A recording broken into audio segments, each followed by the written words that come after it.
नमस्कार मैम, क्या नाम है आपका? सत साहिब जी, मेरा नाम प्रियंका दासी है। कहाँ से आए हैं मैम? मैं कनाडा से आई हूँ। कनाडा में एक फेमस शहर है, सरी नाम से है। मैं वहाँ से आई हूँ, गुरु जी की दया से। मैम, कनाडा से संत रामपाल जी महाराज के यहाँ आकर आप जुड़े हुए हैं, क्या कहना चाहेंगे? कैसा रहा आपका ये भक्ति मार्ग? कैसे जुड़े आप संत रामपाल जी महाराज से? ये बहुत लंबी वैसे स्टोरी है, मैं शॉर्ट में बताना चाहूंगी। 2020 में हम पहले भक्ति करते थे, ब्रह्मा विष्णु महेश की देवी की भक्ति करते थे और बहुत ज्यादा करते थे। 2019 में मेरी शादी हुई थी। 20 में नॉर्मल हम जैसे जो भक्ति कर रहे हैं वही कर रहे थे। तो मेरे पति की, मेरे जो भगत जी है, उनकी तबीयत बहुत ज्यादा खराब हो गई थी। तो उनको डायलिसिस के लिए डॉक्टर ने बोल दिया था कि आप साइन कर दो पेपर में, जो भी प्रोसेस है। ये देहरादून की बात है, मैं देहरादून में मेरा ससुराल है, मैं वहाँ की बात बता रही हूँ। तो वहाँ पर एक मैक्स हॉस्पिटल है, तो वहाँ पर उन्होंने बोला कि अगले दिन मतलब 2 दिन बाद आपके मतलब हस्बैंड को डायलिसिस पे डालेंगे।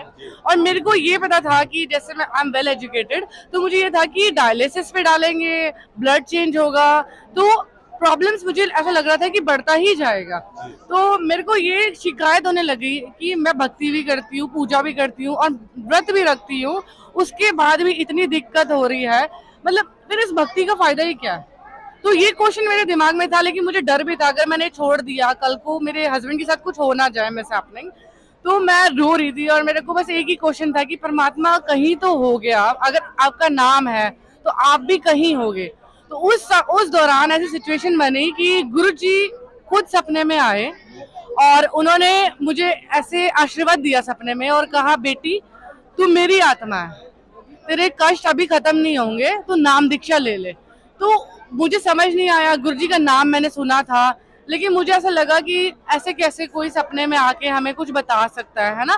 तो मैंने उस टाइम पे ये सोचा कि चलो अजमा के देख लेते, मेरे पास कुछ ऑप्शन नहीं था। मैं हर जगह गई थी, हर जगह गई और कुछ भी नहीं था। तो मैंने गुरुजी को ऐसे बोला, मतलब मन ही मन में, कि अगर आप पूर्ण परमात्मा हो तो मेरे मतलब हस्बैंड को ठीक करके दिखा दो, मैं आपसे नाम दीक्षा लेके जुड़ जाऊंगी। आप भगत जी बिलीव नहीं करेंगे, 2 दिन बाद जो डायलिसिस होना था, सारे पेपर रेडी थे, किडनी में इश्यूज थे, वो सारे नॉर्मल होने लगे, डायलिसिस रुक गया। तो वो चीज थी, अब डायलिसिस रुक गया, लेकिन भगत जी को ही नहीं पता था, क्योंकि ज्ञान समझ तो हमें आया नहीं था। हमने सिर्फ परमात्मा को अजमाने की कोशिश करी थी अपनी नादानी पे, क्योंकि हमें पता नहीं था कि परमात्मा कौन है। तो डायलिसिस रुका, तो 2 दिन बाद उनकी तबीयत इम्प्रूव होने लगी। तो उसके बाद हमने गुरुजी का ज्ञान सुनना शुरू करा और परमात्मा की दया से फिर हमने नाम दीक्षा लिया। मैम, जैसे ही आपने वो भक्ति करना स्टार्ट कर दिया, भक्ति से आपको काफी बेनिफिट भी हुए, तो कई लोग ऐसा मानते हैं ऐसा भक्ति से संभव नहीं है, वो जो भक्ति कर रहे हैं वो भी अपने आप को सही मान रहे हैं। कई ये मान रहे हैं कि हमारी जो हम पैसा कमाएंगे उसी से होता है, कई कर्मों से मानते हैं, कई बोलते हैं कि माँ बाप की सेवा करो, बस यही धर्म है। इनके बारे में क्या कहना चाहेंगे? देखो ये जो पॉइंट है, माँ बाप की सेवा करना, ये भी हमारा धर्म है, बिल्कुल गलत बात नहीं है, ये बहुत अच्छी बात है। और हमारे गुरुजी भी कहते हैं कि आपको अपने माता पिता की सेवा करनी चाहिए, जिन्होंने आपको, हमारे गुरुजी के एक वाणी कहते हैं, धन्य है ऐसे माता पिता जिन्होंने तुम्हें जन्म दिया।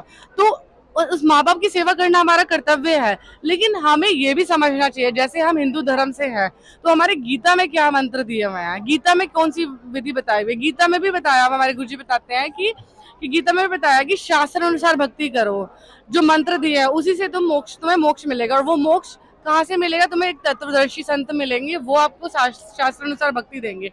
तो बेसिकली बात ये है कि हमें कोई भी ये नहीं सोचना चाहिए कि कौन सी उम्र में हम भक्ति करें, क्या पता आज हम है कल है ही नहीं।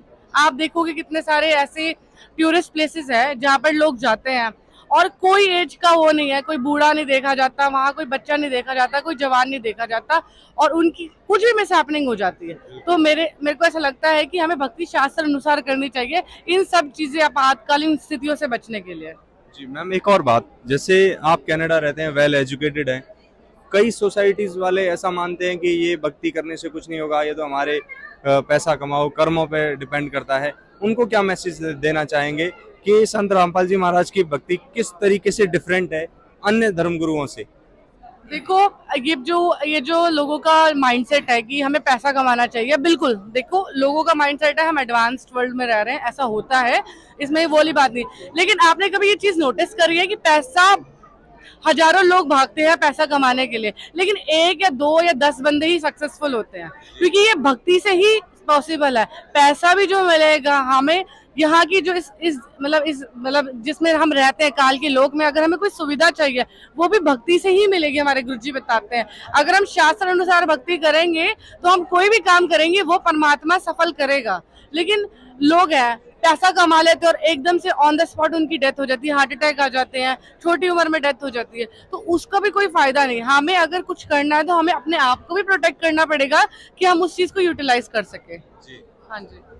आखिरी मैसेज क्या देना चाहेंगे समाज को संत रामपाल जी महाराज के बारे में, उनके ज्ञान के बारे में आप? मैं मैसेज तो नहीं दे पाऊंगी, बट मैं ये चीज जरूर बोलूंगी कि परमात्मा आए हुए हैं धरती पे, और ये पहले भी लिखा था, 600 वर्ष पहले भी लिखा हुआ था कि जो हरियाणा से आएंगे हमारे गुरुजी आए हुए हैं। हम ये नहीं कहते कि आप जाके ही बिलीव कर लो कि वो परमात्मा है, हम कहते हैं आप उनकी भक्ति सुनो, उनके सत्संग सुनो। सत्संग सुन के अगर आपको लगता है तो आप अपने आप डिसाइड करो, लेकिन ये जो समय है ये दोबारा नहीं मिलेगा। मानव जो हमारा ह्यूमन बर्थ है वो बार बार नहीं मिलेगा, तो हमें उसको भी देखना है कि आज हमें मिला है, हमारे पास सुविधा उपलब्ध है, हम बोल सकते हैं, हम जाप कर सकते हैं, हम भक्ति कर सकते हैं, हम मोक्ष ले सकते हैं, तो हमें वो चीज भी करनी चाहिए, ना कि ये माइंडसेट बना लेना चाहिए कि इससे कुछ फायदा नहीं है। कोशिश करो, ज्ञान सुनो, और फिर जैसे आपको ठीक लगे आप वैसे कर सकते हैं। Thank you ma'am. सत साहिब जी।